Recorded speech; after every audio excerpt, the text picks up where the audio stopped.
Hello and welcome to the Shepherd Station. If you see something new, we're trying a new setup today. We're still at 24 East Church Street. We're in the new area where the Stockyard Suites is going to be.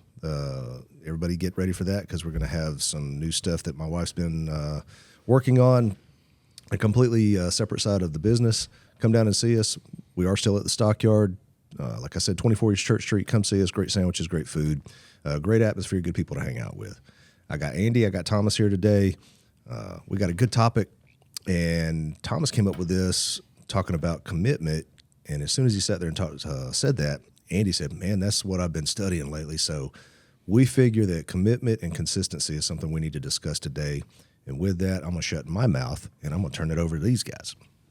Yeah, so commitment is something that I've been studying. Actually, our Bible study group has been studying for a few weeks now, and Andy, I think he said he's been studying this, and so it's crazy that we both came together on this. And the reason why I feel like we need to talk about commitment, because I didn't realize how big of an issue it was in my own life until I started really looking into it. And I understood, and you guys would understand this probably better than even I would, but my generation, the millennial generation, we really struggle with consistency and commitment. Being committed to things, doing things consistently, and not backing out when it gets difficult. That's really hard for us for some reason. I don't know why necessarily. You guys probably do.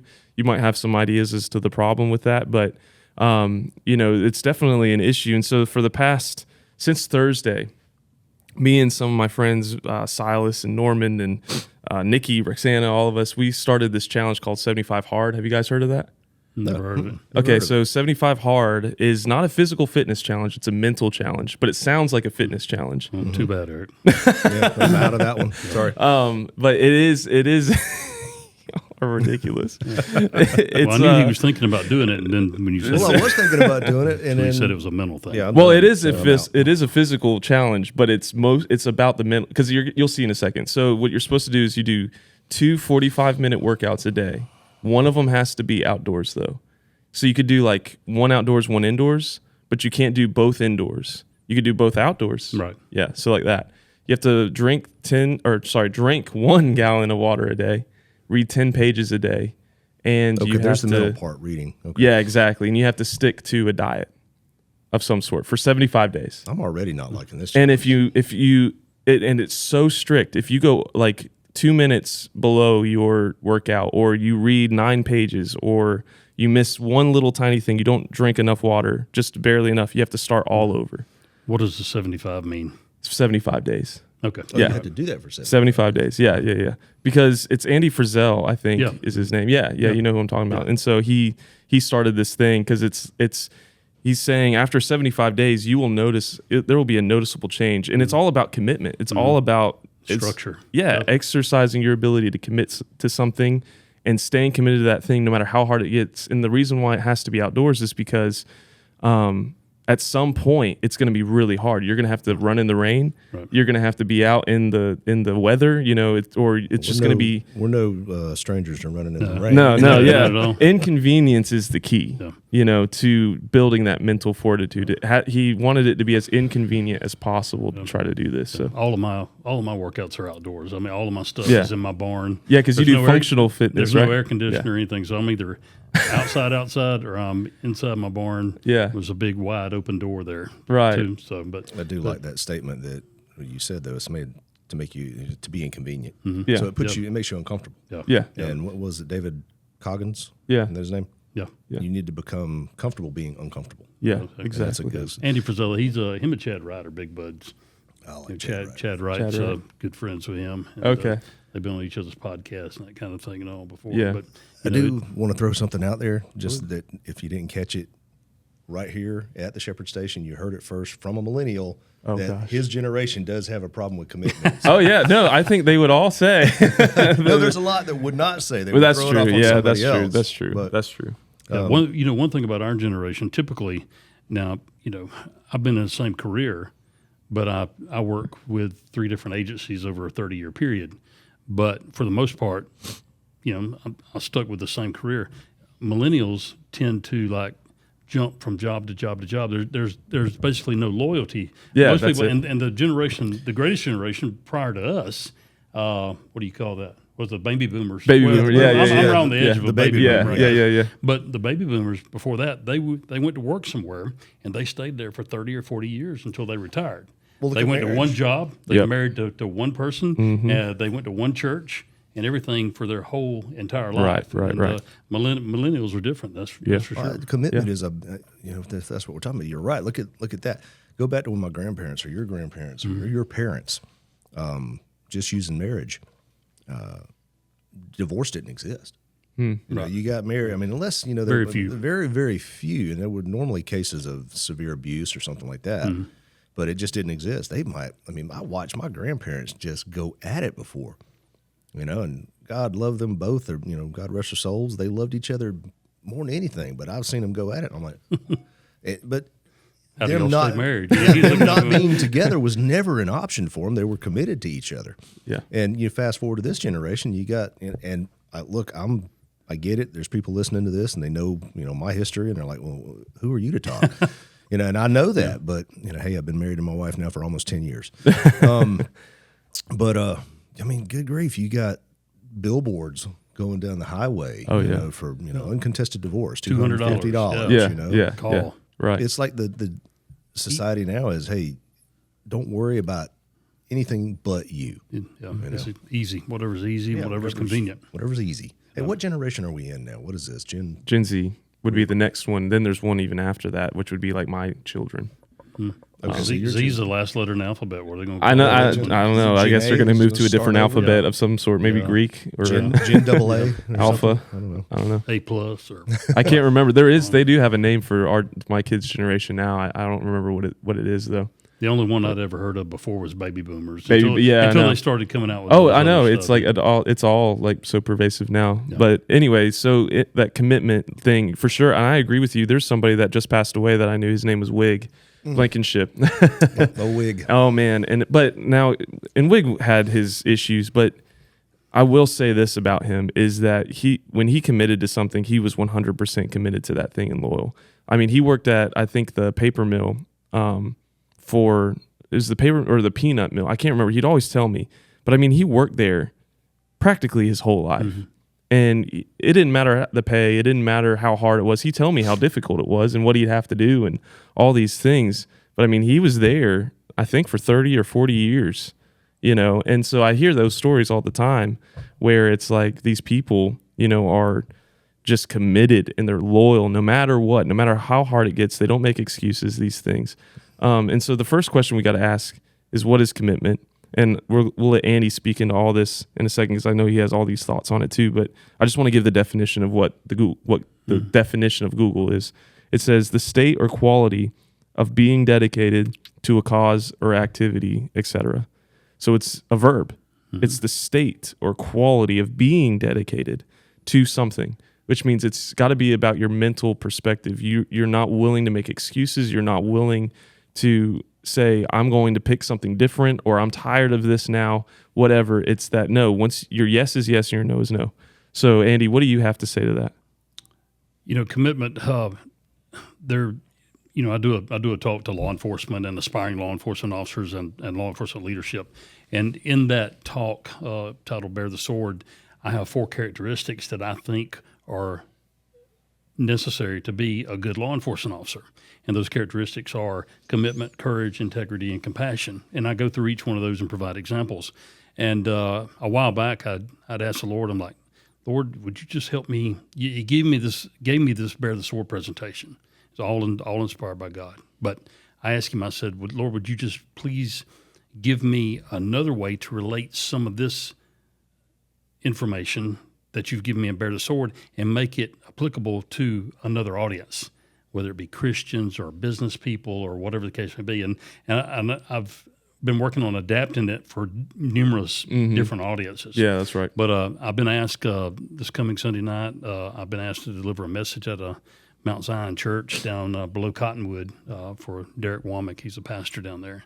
And what the Lord has given me is he's given me scripture to go along with those 4 characteristics as it would apply to Christians instead of law enforcement officers. So I've kind of turned this talk around. But some of the scripture I pulled up and done some studying on about commitment. One of them says Galatians 6:9 says, "Let us not lose heart in doing good, for in due time we will reap if we do not grow weary." So in there, Paul's telling them, stay the course, be committed, don't grow weary. That's right. Be strong. Yeah. Continue along that path. We may not be seeing progress. We may not be seeing success every single day in whatever it is that we're doing. We're going to have good days. We're going to have bad days. But you got to stay committed and keep your head and going forward. Yeah. And another one of the verses that I had done some research on and come up with was, let's see which one. Where's the one about the plow here? I wrote it down. Here it is. But Jesus said to him, "No one, after putting his hand to the plow and looking back, is fit for the kingdom of God." God's saying, once you start, don't turn around and look back. Yeah. You're always looking forward. We got to be committed. And we got to be committed. First of all, I think Christians need to be committed to being Christians. Today, we have a lot of people that call themselves Christians. And in this political season that we're in right now, we see a lot of people that are definitely going to label themselves as Christian conservatives. If you look on their Facebook profile, you look on their Instagram, you look on their LinkedIn profile, whatever it is, it's going to say Christian conservative. And I'm not saying that all of them are not. But if we're going to be Christians and we're going to be conservative, then we need to be bold in our faith. Yeah. And we need to be committed to our faith. Right. How strong are you?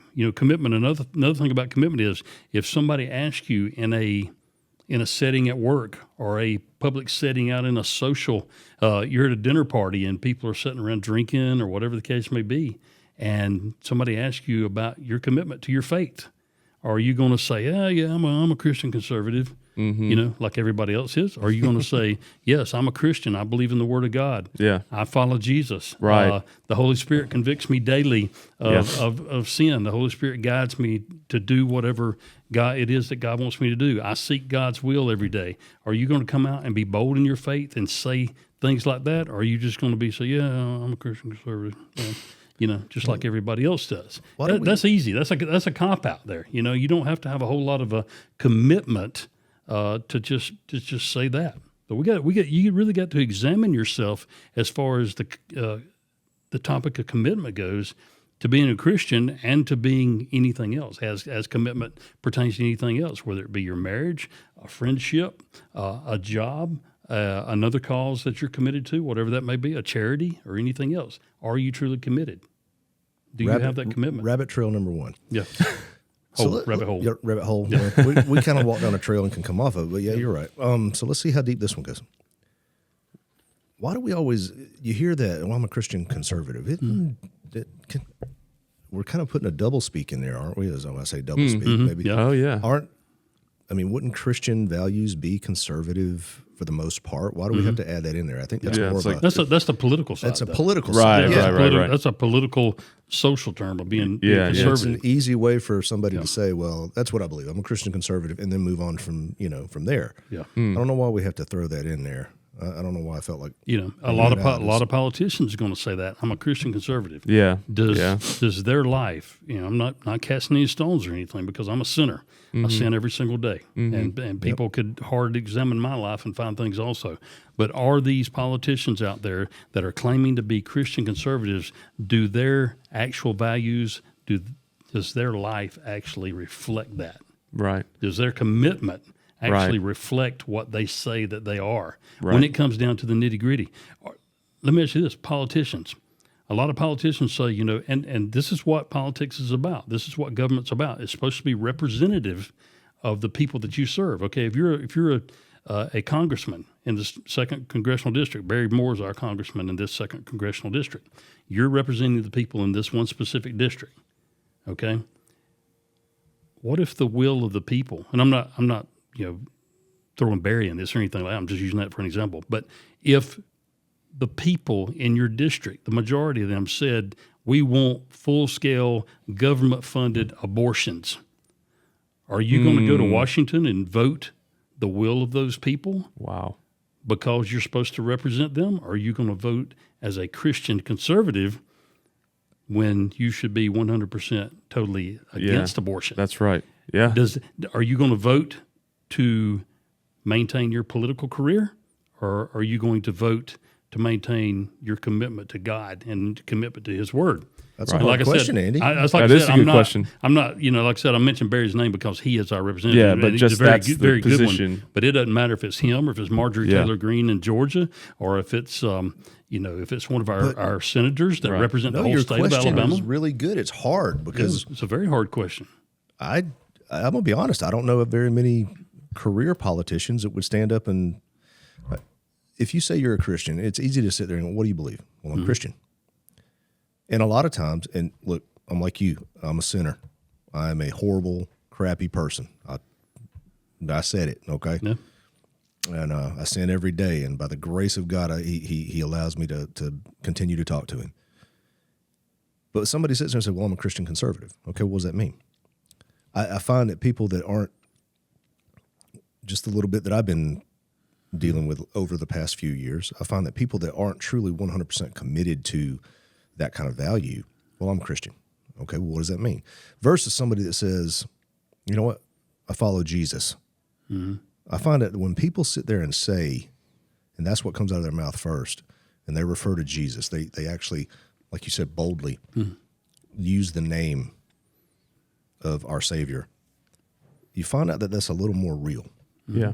How many times have you heard a politician, and I'm not, look, again, rabbit hole, how many times have you had a politician stand up behind a podium and ever sit there and say and use that name? Well, good Christian conservative values, versus, we're going to follow what Jesus said to do.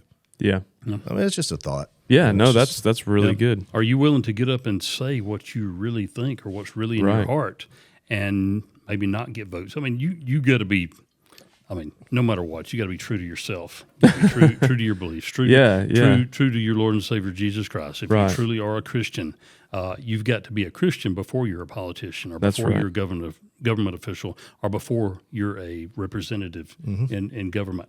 Yeah, absolutely. And there's no Christian conservative, like you guys are saying. There is no difference in, like, there is a difference. I mean, I'm sure there are conservatives that call themselves conservatives or say there's this conservative position that doesn't line up with Christian values. Sure. But you shouldn't be lining up with conservatism then if it doesn't line up with Christian values. It doesn't make sense. Exactly. You know what I mean? So it's like, yeah, you're right. It's redundant, I think is the word you're looking for. Like you're saying the same thing twice. You shouldn't, that's not what we should do. We are just Christ followers. We are just Jesus followers. And that should be the goal of every single person. The first thing, like Andy said, we should be committed to is following Jesus. Yeah. That's it. Well, this politician example that we've been talking about kind of leads into this next verse of Scripture that I had researched. And it says, this is Matthew 12:30, he who is not with me is against me, and he who does not gather with me scatters. Mm-hmm. So he's saying, you either for me or you're against me. I mean, that's exclusive. That's very exclusive language where it's like either you're committed to me or you're not. I either have your full loyalty or I don't. And if you're not reaping the harvest with me, then you're scattering. Yeah. You're doing the opposite. Now, I want to take that a step further. So it's not saying that if you do evil, you're against me, which that is true. Right. He's also saying if you are just complacent where you are and aren't looking towards me. And I thought about this, and we talked about this last night. For most of my life, and I've even been convicted of this recently, is I've not ever really been a bad, by the world standards, person. Right. I've not done evil things. I've not smoked. I didn't drink growing up. I didn't, really hurt people or do any of that kind of stuff. I was considered a very good kid. But my life was full of worthlessness, like complete worthlessness. I mean, it wasn't devoted to the Lord the way it should be. And I would say even recently, it hasn't been, I'm better than I used to be, but it's still working on that. Like you guys are. Like I'm a sinner. I fail every day, but thanks to Jesus, I'm righteous. But, we fill our lives with things that are seemingly neutral. Mm-hmm. But Jesus says, if you're not for me, then you are against me. Mm-hmm. So if you have anything in your life that's not projecting the kingdom forward, it's not propelling his mission and vision forward, and it's not something that is, and you're devoting a majority of your time to that worthless thing, it's not evil. Mm-hmm. It's not awful, and anybody looking at it might say, "Oh, that's totally fine." Like you're spending time doing this thing, and you need to do that thing or whatever. But it's not pushing the kingdom of God forward. Then it's not necessarily probably what God would want you to do. Well, it's kind of like the phrase I've heard before is, you want friends who will defend you in rooms that you're not in. Yeah. Okay. Yeah. All right. That's just like God wants us to be for Him. Yeah. Okay. He's in every room. He's everywhere. But He wants us to defend Him, to stand up for Him, just like a friend would. If I would expect Eric, if he's in a meeting somewhere or something and somebody goes to bad mouthing me, I expect Eric to stand up and say, "Listen, I've known Andy Hughes for 30 years. I've worked with him, been beside him and all, and you're totally wrong." Well, what did you just say? Yeah. I've known Andy Hughes. Yeah. There are too many people that don't know God. Right, That's why they exactly. don't. Yeah. If you don't know God, you're not going to stand up for him because you don't know if it's true or not. Well, and on the other hand too, if you're a Christian and you don't know Scripture and you don't know the Bible, you can't perform, what you call apologetics. Yeah. Then you cannot defend your faith, Right. or stand up for your faith. Because if somebody just asks you to say, "Well, why do you believe in God?" "Well, I just do. Well, they're not going to take that. You're going to show them something. Yeah, absolutely. And I hear this all the time. Atheists will be like, "Don't use the Bible to prove the Bible." There are too many Christians that sit there. It's like, well, why is the Bible true? Well, the Bible says, and it's like, that does not prove the Bible to be true. We do have lots of evidence for the Bible being true that goes beyond the Bible. Historical events have proven the Bible. Archaeological finds, events. all kind of stuff that's happened. Yeah, and proven the Bible. It's more. Don't forget prophecies. Yeah, and if you want to know what any of that evidence is, look at I think, in my opinion, the most substantial version of evidence was just the Shroud of Turin. Like that, that to me, you look into that, it's nuts. Anyway, that's a rabbit hole. It's crazy. Wow. Incredible. So commitment to that thing, to be committed to Jesus is to not just get rid of the evil in your life, but also the worthless in your life. Yeah. I mean, I've said it before on this podcast. I've been really convicted over the last few years of that dead time in my life. Okay, maybe I wasn't doing anything so bad, but maybe I wasn't doing a whole lot of good either. And I've asked God before to forgive me of that time that I was just sitting there basically doing nothing for Him. I wasn't serving Him, and a lot of times I had many opportunities to do so, right, and I didn't. Right. Yeah, and that is difficult. There's a lot of times that I'll even go farther. You ever had a time where you felt like God was telling you, "Hey, go just tell this to this person. Just go say this to this person." Right. And early on, and I was the same way. I'm a Christian. That's what I believe, but I wouldn't talk about it any further. Yeah, I wouldn't go any farther than that. And there'd be times I'd be sitting in my car, even in my patrol car, when I was on patrol. And why do you think that is? I don't know. What were you thinking, like in that moment when somebody would ask you? Yeah. Okay. I'll give one recent. I had gone back to the original department that I started with, Dothan PD, for a brief time, and I was transporting a guy to the hospital. And this dude was, you could just look at him. He wasn't a bad guy. He wasn't a bad guy at all, man. But he just made some really, really bad choices.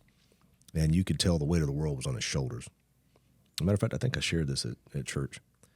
And I literally stopped in the middle of everything I was doing. It's like God said, "All right, you need to tell this guy I still love him. That's all I need you to do. Just tell this guy I still love him." And I did. I stopped. We got to the hospital. I said, "Before we go any further, man, I need to tell you something. God's telling me to tell you that He still loves you, and Jesus is still real, and you're not too far gone." And that dude broke down crying. Yeah. And he was like, "Man, I needed to hear that." Wow. And I even went as far as saying, "Man, when you get out, get with them. They'll give you my contact number." And you go back to earlier on when I was younger, you would get that. You get that feeling. Hey, I need to go tell for something, man. It's a clerk at a store. You know what? Jesus loves you. I need to tell you that. Something's telling me you need to know that. Mm-hmm. But I was scared. I was like, I can't do that. I can't do that. Somebody might call you a Jesus freak. Yeah, exactly. Or something. Really. They might laugh at me. They might look at me and go, "Oh yeah, right. You've got all those." Yeah. But have you ever been in a situation? And I have. Before I was really convicted of this, but. Have you ever been in a situation where somebody asked you about your faith and it made you kind of feel uncomfortable a little bit? Oh yeah. I had somebody point blank ask me, "Do you think they're gay, and they said, "Do you think I'm going to hell?" Straight up. That's And so that's we had to have a conversation. That's We hard had and conversation we to did. have We with had a somebody. conversation, about that and what I thought, and what the Bible says. And so, yeah, like when you get those questions, you get these people that come to you and they're gonna ask you these questions. You do have to be ready in every single season to stand up for what you believe in. And I found as I've gotten older, and a lot of times when you get older, you just don't care as much either, but about what people think. But That filter goes out. even stronger than that, I've been convicted of it. But Yeah, but I was going to say, why weren't we that bold in our faith earlier? why would I have cared what any of those people thought about me? I didn't know them. I know. I had no idea who they were. I mean, okay, so this total stranger is going to think I'm some Jesus freak or think that I'm, crazy or laugh at me. We shouldn't care. Why would I care? We shouldn't care. But I did, and I guess that was, what we're talking about today. My commitment wasn't where it needed to be. And not being as strong in our faith at the time either. Yeah, and being strong in your faith to see that in that moment, if you did do that thing, God would not put you to shame. You know what I mean? Like that's the whole for what you believe. Maybe people will make fun of you, but they're making fun of the truth, and that's something different than just making fun of a lie. Okay. You know what I'm saying? Like if what you believe isn't true, people can make fun of it, and you should feel ashamed. But if you believe something that's true, then people make fun of it, and you can stand confidently knowing, hey, you don't know what you're doing. Yeah. Yeah. And that is part of that. So why do you guys think that? So there's so much to this, but why do you think that people have a hard time committing to things? What do you think they do? What are the mental games they play? What do you think is at play when there's a lack of commitment going on to the Lord, to relationships, to whatever? So just as a broad thing, just a commitment to anything. Yeah, sure. Just commitment in general. Like, what do you think is? Look, I'm real hard on this generation that's we're dealing with now, and I shouldn't be. I pray for this generation every day that this whole woke thing going on, that they get out of that. But this is a generation also of take care of me, give me. It's a entitlement generation, and I think it comes down to the lack of commitment is there because nobody wants to put the work in anymore. No. Laziness. Typically something that you're committed to doing, if it's not hard to start with, it gets hard. And it begins to be more of a commitment, and it gets to be harder. And then consistency comes into play there too. If it's something you got to do every single day, every single week, every single month, every single year, it's a commitment. And it's just like working out.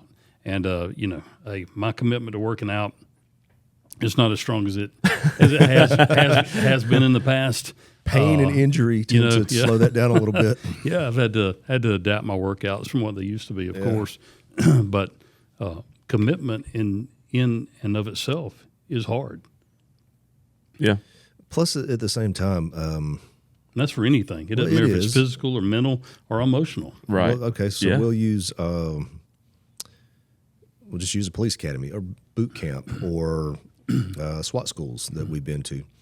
They're hard. Yeah.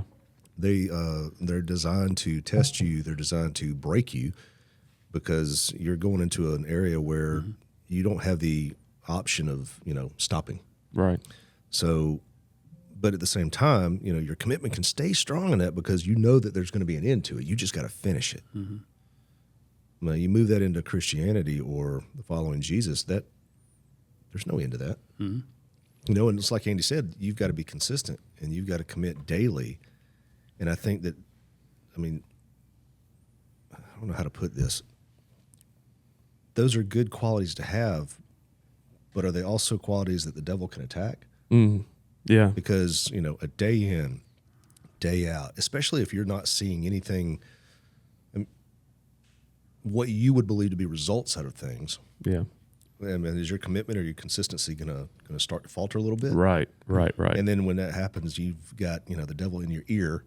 Hey man, why are you doing this? Yeah. Is it really worth it? Well, commitment too, and something just really dawned on me when you were talking about being in a police academy class or a SWAT class or whatever the case may be, or a team playing a team sport or whatever. Yeah. Commitment is easier when you're surrounded with other people who are also committed to that cause. That is true. But when it's just you, Oh yeah. you're alone, and it's your commitment, then it's a lot tougher. You got to dig deep. You got to have Yeah, a lot you of do. discipline and dig You deep. gotta be committed to it for the sake of commitment. Like Yeah. at that point, Yeah. you know, it's not for anyone else. Yeah. And it reminds me of like this scripture, Isaiah 50, chapter 50, verse 7. It says, "But the Lord God helps me, therefore I have not been disgraced. Therefore I have set my face like a flint, and I know that I shall not be put to shame." Mm-hmm. And so that goes back to kind of what you were saying about the you know, saying the truth in front of people and being committed to the Lord. Like when you set your face like a flint towards something, flint is hard. You know, like your face is, what that means is like nothing is going to change your mind. It doesn't matter what it is. You're so committed that, I mean, the world could be falling apart and your only focus is going to be on that thing. And you're going to accomplish and you're going to stick to that cause no matter what happens at all. And so I'm going to be honest, when I started this 75 hard thing, I failed the second day because first of all, I didn't understand really what was going on. What part did you fail in? I didn't do my second workout because I got up in the morning, I did my first workout, and then I went to work, you know, so I got up at 6, did my workout, went to work at 9, and all day long was at work. Then 4 o'clock, right after work, I had this youth camp I had to play at. So I went from work at 4 straight to this church at 4:30, was there till 11 o'clock, didn't get home till 11:30. And I sat there and I had a million excuses in my head. But on the way home, at the church, I was like, there's not enough time. I got to put my kids to bed. Like there's, you know, the day's going to be over, all this stuff. Then I listened to the Andy Frizelli? Is that Frizella. Frizella Yeah. podcast about 75 hard. And he was like, no, you don't go to bed until you're you finished. have done it all. It could be 2 o'clock in the morning. But until once your head hits that pillow, you're done. Yeah. He's like, you do whatever it takes to get this done. And then I was like, well, crud, you know, and I didn't do that workout. So I had to start over. But the next day I was like, you know what? I don't care if I'm up till 1 o'clock in the morning. I'm going to do this because it's not about being fit. It's about being committed. Right. You know, if I'm going to be a man of my word, I'm going to do this no matter what happens. Like I could be sick, dying in bed. I'm going to crawl a mile, you know, if that's what it takes. I'm going to be committed. You How know, far are you in it right now? I'm on day 4 now. Oh, well, cool. Technically day 5, but I failed, so I'm on day 4. All right, so I don't want to hear any more excuses. Yeah. Yeah, no, there are no more excuses coming out of my mouth, man. But did I write paragraphs to the guy? I wrote this whole paragraph. I was like, guys, I've been blah blah blah blah blah, and then I listened to the podcast, and the next day I said, I humbly retract, take back everything I said. There I are was no whining. excuses. Yeah. Yeah, I was totally whining, you know, but. You got to learn that. You got to figure that out. That whining is unacceptable. Complaining is unacceptable. Yeah, there are things that might genuinely come up that prevent you from doing those things, but it better be that those things have there was absolutely nothing you could do to keep that thing. If you say like Jesus says, later in Matthew 5:37, he says, "Let what you say be simply yes or no. Anything more than this comes from evil." Mm-hmm. Yeah. There's no in between. There's no in between. It's Thought like of you that say many yes or no, times. and that's it. I That's thought it. of that many times. So if we follow what the Bible says, and it kind of goes in again rabbit hole. Mm-hmm. Why do we have to why do we have to swear an oath on everything? When we're testifying, it's either yes or no. I mean, Because we're not committed. hey, I got a verse for that. If you believe that, I mean, seriously, it says it right here. It says, "Let your yes be yes, let your no be no." Yeah. But how many times will you sit there and talk to somebody? Did you do this? Well, no. You swear you didn't do this? Well, it's either yes or no. You stand on the stand. Yeah. Raise your hand. Hey, do you swear? Blah blah blah. Yeah. It's either yes or no. I mean, Yeah. that's I've read that several times. I was like, wow, we've been doing this the wrong way. So Go ahead. listen, I'm sorry. Listen to this verse here, and this comes from Numbers, and these are the law books Yeah, in the Old Testament. Here, Numbers 30, verse 2 says, "If a man makes a vow to the Lord or takes an oath to bind himself with a binding obligation, he shall not violate his word. He shall do according to all that proceeds out of his mouth." So Yeah. That covers Your that. word is That binding. covers That's that. it. That covers your oath. Okay, right there there. you Yeah. go. Oh, and Jesus, says it again. So he reinstates that. He says, "What you say, that's it. And if you don't do what you say you're going to do, you can't be trusted." And this this kind of says it all. And if you say you're going to do something, it's like I do a lot of contract work for DSI Security. Oh yeah. Their motto, and this came from Sheriff A.B. Clark when he started the company way back in 1969. Their motto is, I'd probably get confused if I tried to say the letters, but if you look on any of the vehicles, it's DW whatever. And it stands for "Do what you say you will do." Really? There you That's go. their motto. If you see all them, let's see what's "Do." That's DW. That's a lot. W. I love that. A.B. Clark started DSO? Yeah. 1969. I did not know that. I didn't know that. When Farley nuclear plant was being built, Yeah. they can't. This probably might be frowned upon today, but he was sheriff at the time. But when they started building Farley in 1969, they said, "Hey, we need some deputies to come out here and guard this equipment at night, so nobody steals anything or tears up anything." And so he started a security business in 1969, and of course they've grown to like 33 states and 5,000 yeah, employees. huge. Now they're huge. But Yeah. they call upon me for some off-duty cops, different parts of the country, quite a bit. But Okay. and this is easy for us to violate. I do it a lot. Oh, yeah. And not that we're violating what we say. If we say we're going to do something, maybe we're not willingly violating that, but we let other things get in the way. Yeah. And we Right. don't do just like you Yeah. with your workout. You let Yeah. other things get in the way. Yep. And you didn't intentionally not do what you said you were going to do. Yeah. But you let other things get in the way and prohibit you from doing what you said That's you were right. going to do. That's right. Absolutely. And sometimes willingly. Yeah. Like, Oh, yeah. I'd rather not work out. I'm going to lit this. I'm going to use this as Yeah, excuse. this is going to be my excuse now. This is a valid excuse. Yeah. And it all comes down to your heart content, your heart intent. Are you allowing things to happen so that you will have these excuses? It's like, will everyone look at you and say, yeah, that excuse, that is it. Like there's no way you could have done that. You've got but in your heart, you knew. In your heart, you knew. You're violating that. You're violating that. That is still wrong. Yeah. And that is not godly. And it's not what we're supposed to do as men. We are, and this is the challenge for us today as men. First, any man listening to this, I would say try to do that 75 hard thing, because it's about commitment. It really does build in you a level of commitment that I didn't think was possible for me. But it will change your life. It's only been 4-ish, 5-ish days, right? 4 days. And it's already changed my mental state, towards things. But Are you keeping any kind of journal? Yeah. I have the 75 Hard app. Well, I'm telling you that right there, if you keep a journal, and used to when I competed in powerlifting, I kept a journal of my workouts, and I would, I had my sets, my reps, my weight. Yeah. My weight I was going to try to hit every single week for like a 10-week period leading up to a contest. And I had all that journal there, and I'd write down different notes, had a hard workout, or had this was easy today, or whatever, felt great. This was my body weight. I'd weigh myself and everything else. And if you keep a journal like that, you're going to be more committed to if I don't do anything today, I don't want to lie. I'm not going to lie about it in my journal, but I'm going to have an empty space here. Yeah, right. Yeah, exactly. And you're going to see where you lapsed in commitment to the thing you said you would do for your own self. Yeah. And that's the, I think we give up on our own selves way easier than we do on other people, because we give ourselves the ability to say, that's okay, because we're not going to we don't want to put shame on our own selves. You know what I mean?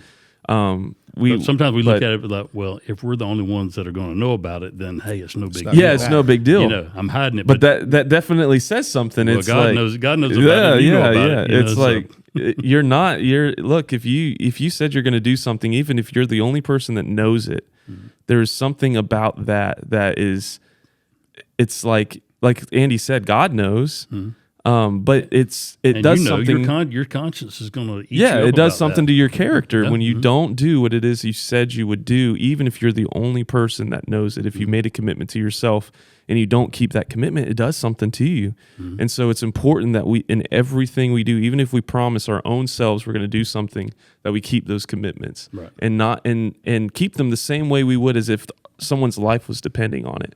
And that's really kind of the way I've been treating all of this is, I'm going to be committed to the Lord. And in that, what I've seen in keeping my commitment to this thing and studying commitment with these people is I've seen that I'm also spreading that commitment out from just this 75 hard, just a couple of these things to other things in my life where I'm like, well, I really need to be committed to that too. So I'm going to add that in, and I'm going to add this other thing, and I'm just going to start doing this. And it makes it easier because you're doing hard things already. It makes it easier to just keep adding hard things because it's like, well, I'm already doing the hardest thing I could possibly do. I mean, 2 workouts a day and a gallon of water. Have you guys ever tried to just drink a gallon of water? It ain't easy. Like, it's hard. It's That not is, easy. I didn't realize how difficult it is to actually drink a gallon of water a day. And I'm sitting here looking at my cup over there, and I'm really upset that it's over there because I'd be drinking it this whole time so I could get it in. But, commitment is hard. Like Andy said, it gets really difficult, and it starts off easy. We're so excited, and then halfway through, it gets mundane. No one's looking anymore. No one's going to say, yeah, good way to go, champ. You don't have all this stuff going on, and it's really easy to say, you know what? And here's why I think most people don't keep their commitments is because they make up excuses in their mind. And Andy Frisella calls it the inner B voice. Let your inner, your inner voice win. And it's this sissy voice inside of you that wants to make up all these excuses, which I would say it's your flesh, really. He calls it that, but I say it's your flesh that wants to make up all these excuses to do what you're supposed to do. What's right. And it's the enemy trying to get you to lapse in character so that you can lapse in other places. Yeah. We, in my law enforcement talk, and when I talk about commitment, and law enforcement as a career is a commitment, and even more than a commitment, it's a lifestyle because it affects not only you, but even those around you also. And I use the example here back in 1993. We had and I did one of the crime chronicles on this. In 1993, we had a bank president's wife kidnapped here in Dothan, for ransom. Remember that? And I'm not going to go into the whole story. You can go back and look at Kidnapped on Crime Chronicles, and the whole story's there. That's a really good story. It was like 48, 50 hours straight. We were told to go, but we didn't even know what was going on. It's like, go home, pack a bag, and tell your loved ones you don't know when you'll be back. Meet up at the PD. And then we worked a 48, 50-hour operation straight with very little food and no sleep until we recovered Miss Nell Flat And that's alive. commitment. We got her back alive. Now, what if somebody said, "Hey, my kid's got a ball game tonight, and I'm not going to miss it. My wife's got supper cooked, or I've got some kind of meeting I'm supposed to go to tonight." Are you gonna fall out on that commitment when somebody's life's at stake? Yeah. It's easier to be committed to missions such as that than the mundane everyday missions, though. Right. Yeah. So you got to put just as much purpose towards those mundane missions as you do the ones that are exciting. Yeah, and here's the thing with that, even because someone might say, and I'm sure there's a lot of people that inner voice, that inner excuse trying to come out saying, hey, there's a lot of things. A lot of people want me to do a lot of things. I can't possibly commit to all these things and do all of this at the same time. Sometimes I overcommit. There are things that come up, and yeah, that's true. But here's the thing: what you pay attention to grows. That's just a law. Whatever your attention is focused on, that is the thing that's going to do well. It's the thing that's going to grow, and it's going to get bigger. Yeah. So whatever you commit yourself to, if you put your attention there, that thing will get done, and that will be the thing. So what do you want to grow? That's what you have to ask yourself. That's the filter you have to run everything by. When somebody comes to you and says, hey, I really want you to do this thing, or the Lord, or you're supposed to spend time with the Lord, or whatever it is, you say, what do I want to grow? And if you say, okay, I'm not going to commit to this thing because instead I'd rather this grow. And maybe you say, I'm not going to be committed to the Lord today because I'd rather my sin grow, my flesh grow. That's what you're saying. I'd rather put myself first, and I'm going to give attention to myself over the Lord, so that's going to grow. And the more you do that, the harder it's going to be to commit to the Lord. Yeah. And it's the same thing with And vice people. versa. And vice versa. Exactly. yeah. It's like growing grass. You guys have grass in your yard? Yeah. Some places. Some places. I'm working on it right now. And one of the best ways to work on your grass tip here for you dads is cut your grass and take care of it, water it regularly, and all the weeds will be choked out by the grass. Because you're taking care of it, you're focusing your attention on it, and as that grass grows, it's a weed, it will choke out all the other weeds. Yeah. What you focus on is what will thrive. Exactly. And is it going to be good or is it going to be bad? And that's when people come to you with these commitments, the commitments you're making, are you putting your attention on what's good or on what's bad? And maybe you should realign your commitments. But and not only what's good or what's bad, but what's in between that doesn't really matter. that's it too. You know what I'm saying? It may not be necessarily bad, Yep. but it's something in between that doesn't really matter. And you'll realize you have a lot more time than you thought you did Right. if you do that. Exactly. I really feel like you guys are putting a mirror in front of me today.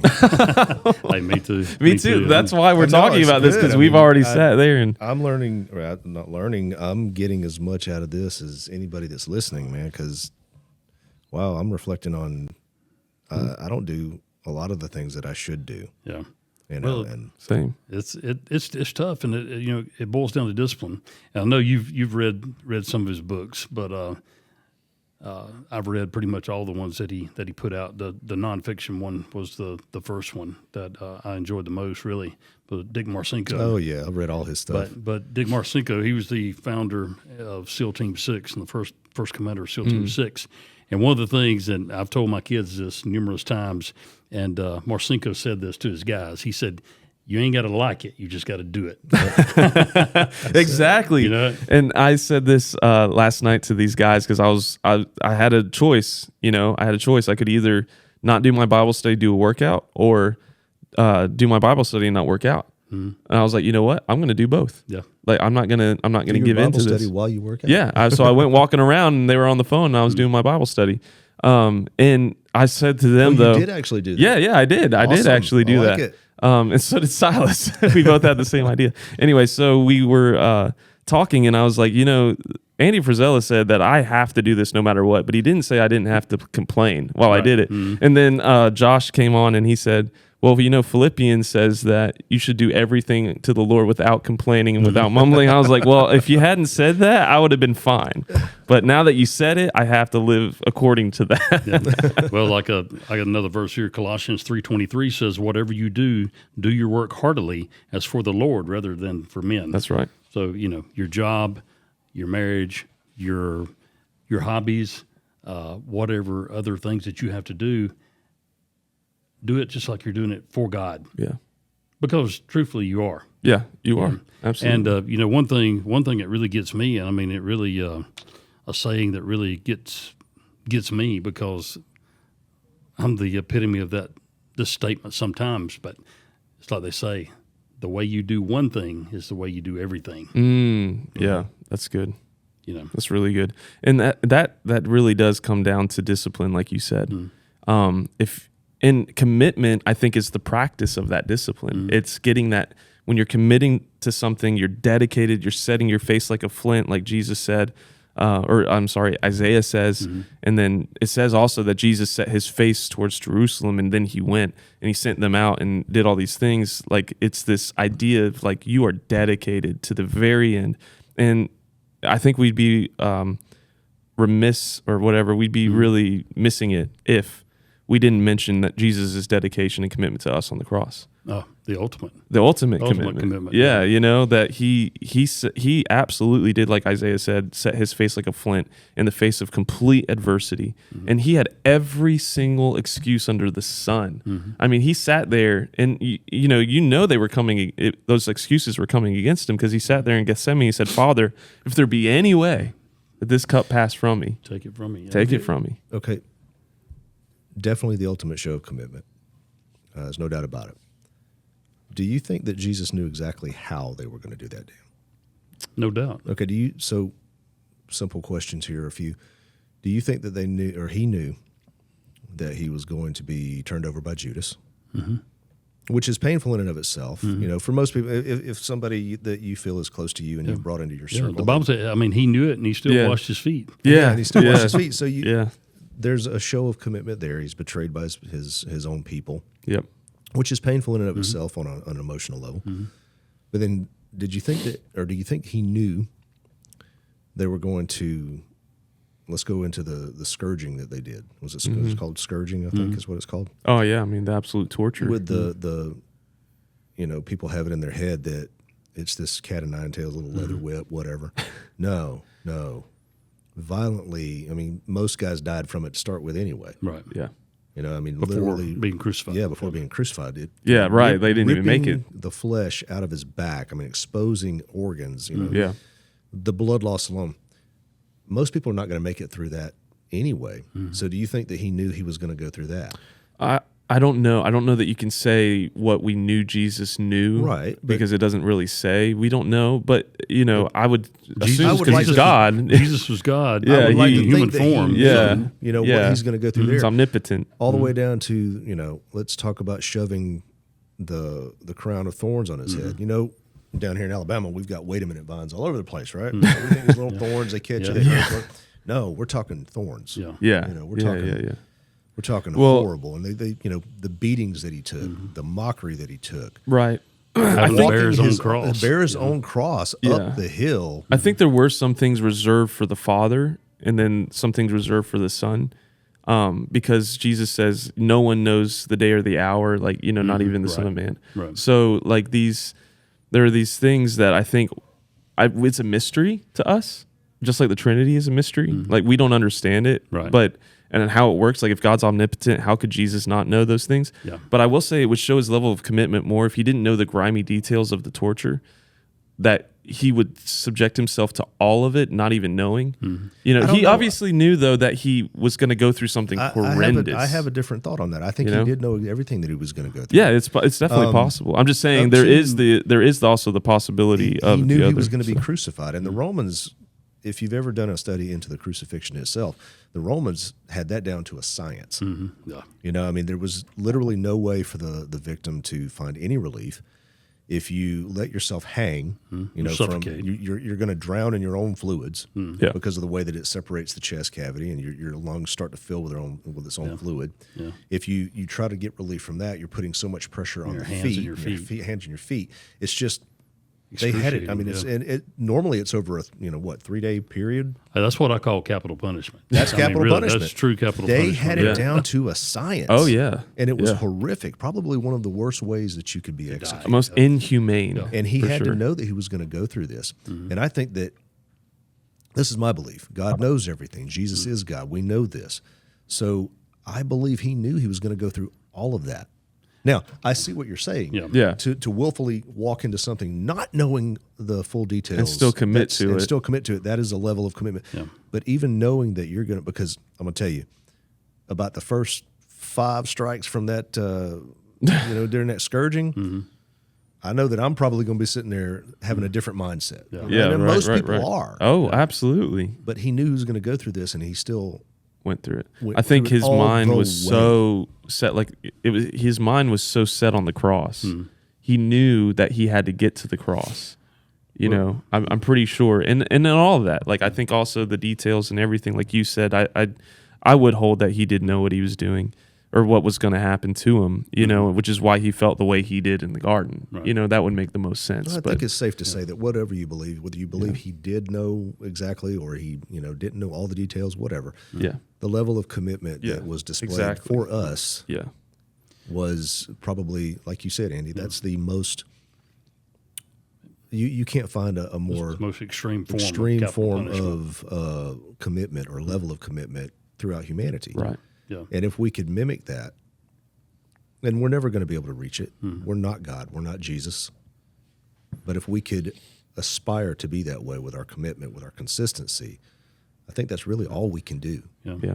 Let me ask you this. Do you think that the scourge, the beatings, the crown of thorns, him having to bear his own cross up to Golgotha, do you think all of that stuff and the crucifixion were all representative of him bearing all the sins Oh, of the absolutely. world, past, Yeah.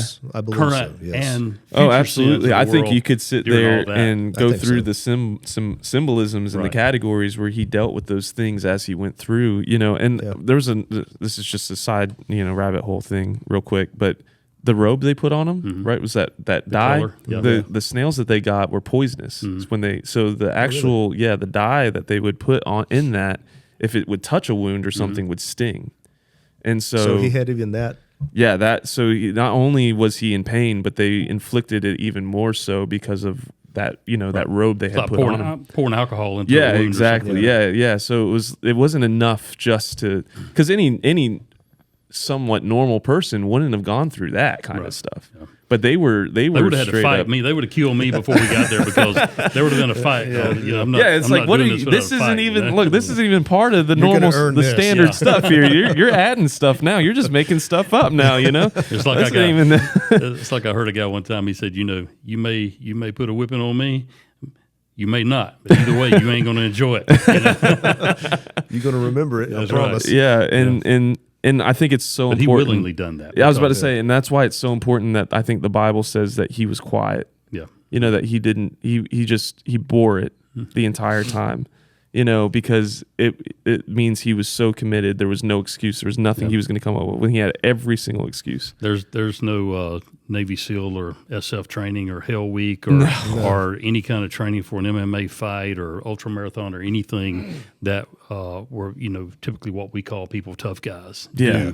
That would even be 1/1000th of 1% on the scale of what Jesus. Yeah, went there's through. even there's a guy that actually crucifies himself every year. I think at Easter, he literally nails himself to a cross every year. No, hold on. Whoa, stop. He actually nails himself to a cross? Yeah, someone nails him to the cross. Yeah, every year he does that. I gotta look that up. Yeah, look it up. I'm It's nuts. This guy's crazy. Yeah, I'm going to I would see say.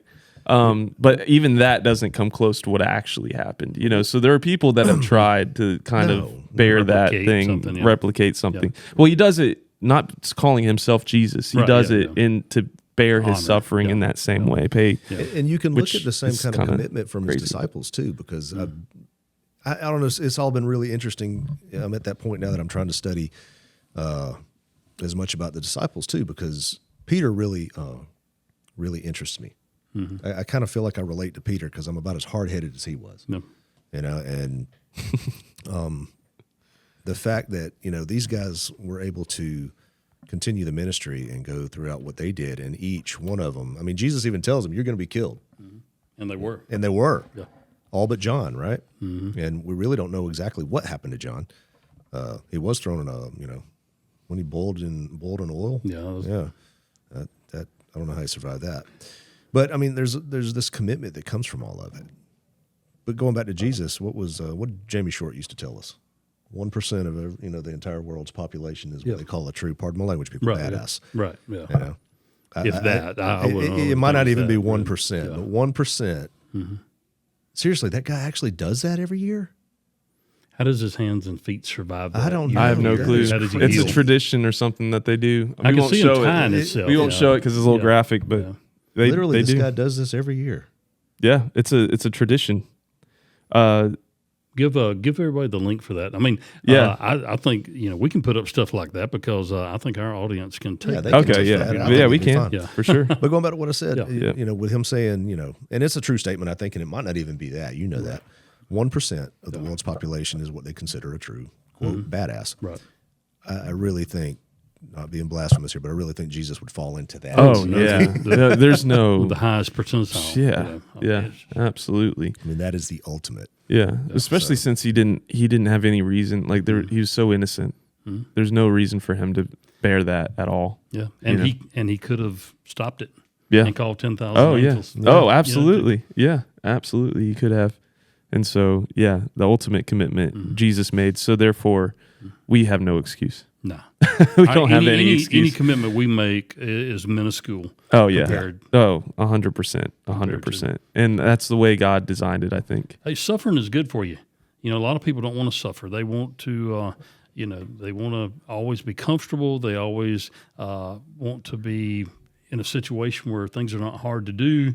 They don't want to push themselves physically, mentally, or be emotional about anything. They just want that status quo, that homeostasis. They want to just stay, just right level along, and don't want any hardship in their life. But not having any hardship, not having any struggles in your life, doesn't do a whole lot to forge you into a man that you need to be. That's right. Well, first and foremost, it's not realistic. No, you're never going to gonna- have trouble. you're gonna have trouble. The Bible tells us that. Your car's going to break. Your AC is going to go out. Yeah. Your water may stop running because of a plumbing issue. You're going to have health issues. You're going to have health issues. You're going to have marital issues, Things are family gonna- issues, emotional issues. Nothing that homeostasis you're talking about is not ever going to doesn't exist. It doesn't exist. That's a fallacy Yeah. that has been pushed by, whatever. But that's where a lot of people do disservice to their children because they take care. Any little problem that comes up, they take care of it. No, let mommy or daddy. Mommy or daddy's going to take care of this. We're not going to let you work through this problem. We're not going to let you suffer. We're not going to let you grow up. My son's gotten big into. He's 8 now, and he's gotten big into WWE and professional wrestling. And him and his little buddies, they'll come to the house and they'll mock wrestle, and he's got all the little figures, and it's almost every night I hear. I'll be downstairs and I hear the doom. And I'm like, what is he doing? So I walk upstairs. I'm wrestling, and it's amazing because I got to tell this real quick. This made me so proud when Erica told it to me. She said that she was driving home. He's in the car with her. You heard this the other day, yeah. And she says that he said, "Mom, I think I want a girlfriend." And she said, "Absolutely not. You are too young." He said, "No, down. Later on when I." He said, "But the most important thing is she's got to love Jesus." And man, you talk about, whoa, yes, we're doing something right. But he's got. I say that to say. Oh, you got to say what you said though. Oh, I was, the first Erica thing, was like, Erica was like, "Oh yeah, Awesome. He wants a girlfriend and that's gonna love that Lord." I said, "Yes, he wants a girlfriend." So we're okay. This we're day all and right. age Yeah, is like, hey, that's a milestone. Yeah, that is a milestone. But no, I tell you that because he loves Jesus at 8 years old. So much so that he's got a 6 foot plush Jesus at the house that he has on his bed. And it's funny because all this noise that I hear, he's wrestling with Jesus. He's pile driving Jesus. He's doing suplexes, body slams. That big Jesus. That's his wrestling buddy. Oh right? my gosh. And I'll go in his bedroom, and it's literally the bed and the mattress is off over here. All the stuff's in disarray. And I'm like, buddy, before you go to bed, you got to clean up. And we'll be in the room, and he'll come in there. Can you help me? No. No one help you tear it up. I didn't help you tear it up. For a little while, I say, "Yeah, I'll go help you, buddy." We'd do it, and then it was every night. I'm like, you know what? We're not doing you any good. Yeah. Let me show you how to do it. You made a mess. You know how to do this. Clean it up. Yep. But there's so many people nowadays that they take care of their kids, and they don't let them. A, they don't let them fall. B, they don't let them suffer. And I don't want to see my kids suffer. That's right. But you're right. Through suffering forges strength. Yep. And they need to go through that. Yep. And if they don't go through that, we have a society like we have nowadays. If you're not teaching what we're talking about, you're not teaching them any commitment. Right. You're not teaching them any consistency. Yeah. You're not teaching them to be tough and hard times. Yeah. Hunker down, And dig in and get through it. LBJ is definitely not one of my favorite presidents. I think he's one of the worst presidents we've ever had, too, besides Biden. I was about to say Biden. Because LBJ is the one that started all this welfare stuff back in the 60s and everything and started making people dependent upon the government. But he had a quote one time. My father-in-law's got this hanging up in his house in a frame. And LBJ said, "Sometimes you got to hunker down and take it like a jackass in a hailstorm." And just think about That's that. the truth. A donkey, a horse, a cow, they don't have any choice. Yeah. Because they're out in the weather. It comes along as a hailstorm, you just got to hunker down and take it. And it's just like they say about the buffalo. You've ever read about the buffalo, the American bison? They're the only animal that during a storm, they turn and face into the storm because they know if they face into the storm, they're going to come out on the other side quicker. That's good. That is good. That is really good. Yeah. That's good stuff. I like that. I think that's a great ending right there. Yeah. I do too. Good spot to stop. Yeah. Well, I'm glad you came up with this today because I had a whole different thing I wanted to talk about. I wanted to jump into some of this other stuff we kind of left off with last week. We got plenty of days. Oh yeah, there's a lot more going on. I'm really glad you did because this was good today. To me, it put a mirror in front of me, and I needed it. I did. We all do. Yeah, we do. We all do. Absolutely. That's for sure. But we talked about commitment today, and at some point, I'd like to go over these other 3 characteristics that I've got. Yeah, let's do that in my message, and we can talk about courage, integrity, and compassion. Yeah. Some other time we'll make them. I think your Bear the Sword is so much bigger than just law enforcement. Yeah, it is, and that's really why I've asked the Lord to help me, and He's given me some of this stuff, and I've studied it and done some research in the Bible about it, and so like I said, I can make it those 4 characteristics, and I'm thinking about calling them the Big Four or something like that. Yeah. But so it can be applicable to Christian life or a business life or whatever career field that you're in or whatever. And Yeah. I think we can adapt these Will four you go over characteristics. one more time, just so everybody knows what the four There's characteristics? four characteristics are commitment, courage, integrity, and compassion. I think those are the things that you need for life. Yeah. Yeah, and absolutely. of course each of those have a subset under Right, those, and right. I've got some examples from my law enforcement career, and I've got some examples from not only my personal life but maybe other people's personal lives too, to put with these to illustrate these points, during a conversation or a talk. So, Cool. but hey, guys, I'll tell you what, I look forward to this every single week. I always ask God to use us. Yeah. This is not our podcast; it's His podcast, his and I pray for podcast. Him Yep. to use us in some way to touch just one life. Absolutely. Every single week that we do this, and we pray that we're touching somebody's life. I mean, and I ask God for wisdom and for knowledge and for ability, and because we have none of those things without Him. All wisdom comes from God. Amen. All ability comes from God. So I just pray that He'll continue to use this podcast. And if anything that the Lord has said through us on this podcast has meant anything to you, it's changed anything for you, it's touched your life in any way, please send us a message. And we're not gonna illustrate that. We're not gonna put it out on the internet or anything unless you want us Unless to. you want us to. Yeah, we'll be glad to want to. But if there's anything through this podcast that God has spoken to you about and it's affected your life in a positive manner, please shoot us a message and let us know. Yeah. Absolutely. And we're doing things to expand this podcast. Thomas yeah. has actually set us up some lights today. It's either going to make me and Eric look better, or it's going to bring out our flaws. You can't fix Like, this. You can't fix this. So This is unfixable. but we're working on some things for our studio and just for Yeah. the whole production to make it even better. And we hope we get better every single week. And if you've got any ideas for content that you want us to cover, send those in also. Yeah, and we have an event that we're working on in the process of working on, home defense and preparation course. Yep. We're looking at doing something like that. We're not sure about the date or time just yet. kind of want to. We're going to set it to where it's not quite as hot as it is right now. Yeah. So it'll be later in the year because doing that is going to be definitely taxing if we do it out in the heat. We're thinking only 10 people right now. So you say you're not committed to do it in the heat? I'll do it whenever you want to. There's excuses. We literally, all right, thanks. We literally just talked about that. That's why. Sorry, Thomas. Okay. You know what? We'll do it whenever you guys want to do it. If you're How's not that sound? committed to doing it in the heat, just stay home. Yeah, just stay home. There you go. Go big or Bring go plenty of water. Yeah. A gallon of water a Yeah. day. But we'll let you guys know when we're actually going to do that, where we're going to do it, and we're going to only make it available to 10 people, so it'll be first come, first serve. For the first one. Yeah, for the first one, first come, first serve. 10 people sign up, and then I'm going to work it out. I think we're going to make it to where we'll give away one spot to somebody. Yeah. Do a giveaway if we entry. can. Yeah, just a free entry to one person. It'll be random. We'll just pick somebody and we'll go from there. So be looking out for that as well, and then be looking out for when that registration opens for the event. I'm excited about it. I'm going to learn a lot just being a part of it. I feel like with y'all's experience and everything you guys know, it's going to be good.